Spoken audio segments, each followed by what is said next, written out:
Welcome again to the newsroom. 16 days to the conduct of the general elections, the Independent National Electoral Commission has affirmed that the two major challenges faced by the Commission have been resolved. For this reason, the INEC chairman Mahmood Yakubu assured that the February 25 and the March 11 elections will be held as scheduled. In a chat with State House correspondents after briefing the Federal Executive Council on preparations towards the elections and challenges, the INEC chairman identified that fuel and the naira scarcity instituted challenges that have now been resolved following assurances by the Governor of the Central Bank of Nigeria, Godwin Emefiele, who preferred resolutions. Basically, it's about the readiness of the Commission to conduct the elections. So we took members of council through all the preparations that we have put in place for the election and the few challenges that we are facing and the steps that we have taken to address those challenges. I can tell you two of these challenges quickly. The first one is availability of petroleum products. We had a meeting with the National Union of Road Transport Workers, and they raised that as an issue of concern. Immediately after that meeting, we interfaced with the leadership of the Nigerian National Petroleum Company Limited. And right now, there's a technical committee working. The idea is for them to avail us the use of their over 900 land mega stations as well as floating mega stations nationwide for the purpose of stocking products to ensure that the Commission doesn't suffer any encumbrances in movement of personnel and materials for the election. The second one is the currency issue. And again, we had an engagement yesterday with the Governor of the Central Bank, and he assured us that the Commission will not suffer any encumbrances on that score. Fortunately for us, all our accounts, national and state, are held by the Apex Bank. So we raised those challenges, but we have found a solution to those challenges. So be rest assured that the election will hold as scheduled on the 25th of February for national and on the 11th of March for the state election.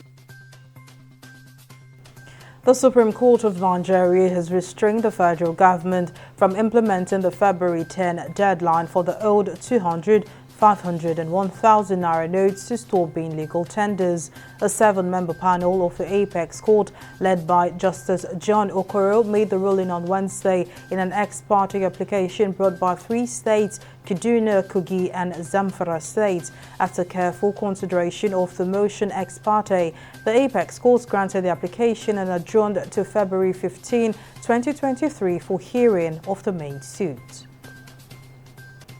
Meanwhile, the Coalition of Civil Society Organizations of Nigeria has asked the Chief Justice of Nigeria, Justice Olukayode Ariwola, to vacate the order by the Supreme Court restraining the federal government from implementing the February 10 deadline for the validity of the old 200, 500 and 1,000 naira notes. Speaking during a press conference on Wednesday in Abuja, the national coordinator of the group claimed that the Supreme Court does not have the jurisdiction to entertain the matter.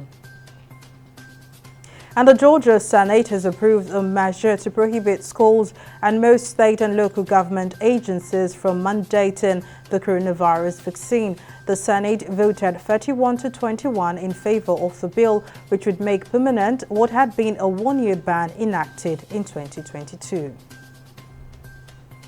In business, the International Monetary Fund has urged the federal government to deliver on its commitment to remove fuel subsidy by mid-2023. The Washington-based bank disclosed this on Wednesday in a report published on its website. According to the report, Nigeria has missed out on the opportunity to reap the benefits from higher global oil prices in 2022, saying the government needs to take decisive fiscal and monetary tightening to secure macroeconomic stability, to improve governance and boost inclusive, sustainable growth. And a candidate for mayor in the Ecuadorian city of Puerto Lopez, who was murdered just hours ahead of polls opening, has won the election.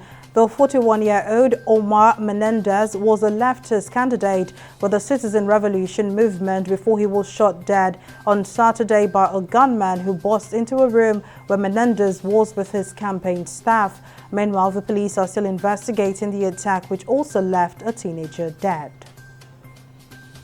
And in sports, less than a day after former Chelsea and Newcastle player Christian Atsu was reported to have been rescued from structural debris in Turkey, his agent as well as club manager have debunked claims of his rescue. Atsu was reported to have been trapped after a 7.8 magnitude earthquake hit Syria and Turkey, leaving at least 11,000 people dead. The club's vice president, Mustafa Oza, said this on Tuesday that the 31-year-old had been rescued but was nursing injuries in a hospital, but Atsu's agent disclosed in a statement on Twitter that his whereabouts to remain a mystery. That's all on the newsroom. Thank you for watching. I am Mary Kanu.